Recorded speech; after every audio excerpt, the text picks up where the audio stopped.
Welcome to this episode that may ruin your excuse for being miserably alone. Today, we are dissecting the epidemic of loneliness that seems to be haunting everyone. But if you are old as hell, you may have a genuine excuse for feeling lonely. Loneliness and aloneness are two different things. You think you're lonely, but are you really? My only goal today? To reach just one of you, sitting there in the dark, and flip the switch in your brain so you realize you are not abandoned. You could just be in a temporary season of solitude that you've been managing with a terrible attitude. Or you could genuinely be experiencing an unpleasant and involuntary feeling of disconnection. Come on, let's try to figure it out together. Loneliness is the distressing emotional response to a perceived gap between your desired social connections and your actual relationships. It is the dissatisfaction within relational connections, which could be familial or social. Loneliness hits when the wires between you and the world snap. Or maybe they never plugged in. It's a hollow ache that convinces you you're a glitch in the system. You start staring at other people like they're in a club that you were never invited to. And suddenly, you're the outcast in your own damn life. It's a miserable feedback loop. You feel isolated, so you retreat, which just makes the damn isolation scream louder. You're so busy protecting yourself from feeling vulnerable that you've managed to completely disconnect from the human experience. 4 signs. You're deeply lonely, even if you don't realize it. Loneliness isn't about being physically alone. It's about feeling emotionally disconnected, even when you're surrounded by others constantly. It's the deepest kind of isolation, because nobody can see it happening to you. Here are 4 signs. 1. You overshare the moment someone actually listens. Years of unspoken thoughts pour out all at once. It's not attention-seeking. It's emotional starvation, finally getting a chance to be fed and heard. 2. You feel like nobody truly knows or needs you at all. You're physically present in people's lives but emotionally invisible to them. Like you could disappear tomorrow and nobody would notice the empty space you left behind. 3. You become obsessive over any relationship that shows interest. A simple text back feels life-changing. Someone remembering your name feels monumental. You cling desperately because connection feels so rare and precious to you. 4. You constantly put other people's needs before your own always. Not out of kindness, but out of fear. If you're useful, maybe they'll stay around. What does it really mean to feel lonely? Loneliness is not just being alone. It's the feeling of being emotionally disconnected, even when people are around you. You can be in a room full of people and still feel unseen, unheard, or not truly understood. So, why do we feel lonely? From a psychological perspective, human beings are wired for connection. Our brain and nervous system need emotional bonding to feel safe. When we don't experience that connection, when we don't feel valued, understood, or emotionally close, the brain interprets it as a form of distress. That feeling is loneliness. That's what we understand about loneliness now, that loneliness isn't about the number of people around you. It isn't about how popular you are. It doesn't matter how many people are surrounded by you. If you don't feel understood, if you don't feel seen, if you don't feel heard, you're lonely, right? Like, that's what it is. So I want to talk about signs of deep loneliness because I know of a few people who are experiencing this. Okay, so let's get into it. Number 1, oversharing to anyone who will listen. 2, feeling like the disposable one in a group. 3, putting people's needs before your own. 4, feeling the need to be overly helpful or nice. 5, feeling isolated or like no one really sees you. 6, feeling like you don't belong anywhere. And the last one is becoming obsessive with friendships. Loneliness is an emotional state of lack. It's that desperate, please acknowledge me, please understand me, please care about me energy. According to psychology, when a person feels disconnected from others, even in the presence of company, this painful state is described as loneliness. Unlike simple solitude, loneliness is not about being physically alone. It is about lacking meaningful connection. Over time, it damages self-esteem, fuels anxiety, and even impacts physical health by increasing stress levels. Research shows loneliness is as harmful as smoking or poor diet, yet it often goes unnoticed. Building authentic relationships, practicing vulnerability, and seeking supportive communities are vital in reducing it. In truth, loneliness is not a permanent identity.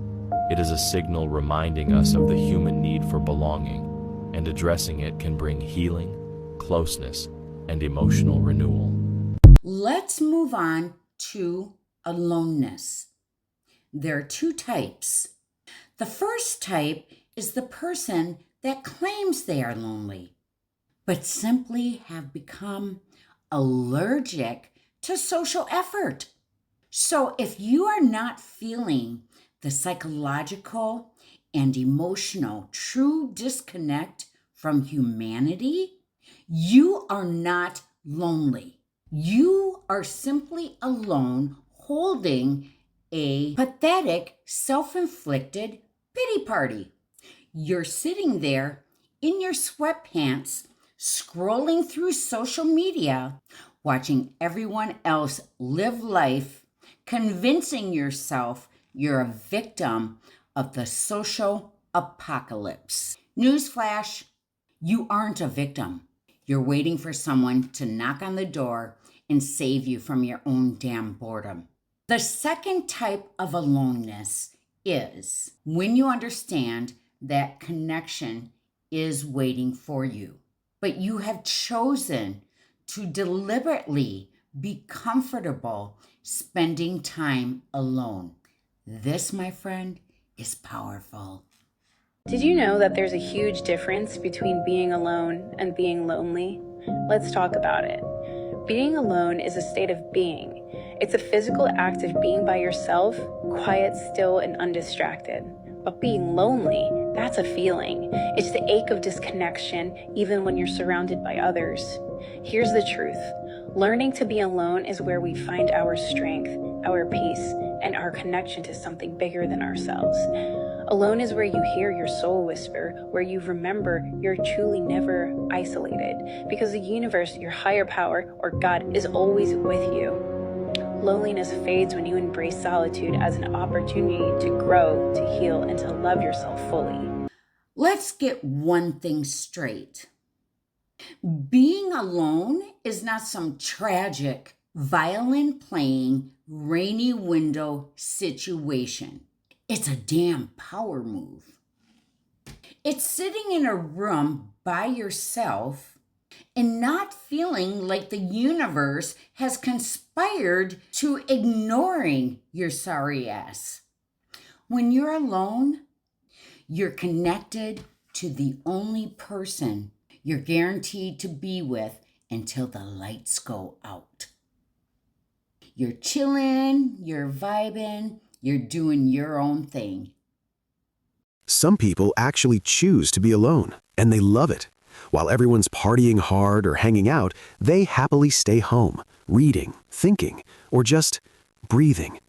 Psychologists say solitude isn't loneliness, it's a way to recharge, reflect, and understand themselves deeply. If you crave alone time, it's not a flaw, it's a strength. Maybe being alone isn't escaping the world, maybe it's learning how to truly live in it. One of the most powerful things you can learn is how to be alone. Like actually alone. No noise, no people, no distractions, just you and your dark thoughts. Most people can't do it. You know, people say they're independent, but they're always out, always talking, always planning the next thing. Because deep down, those people are scared of silence. They're scared of, what comes up when the noise dies down.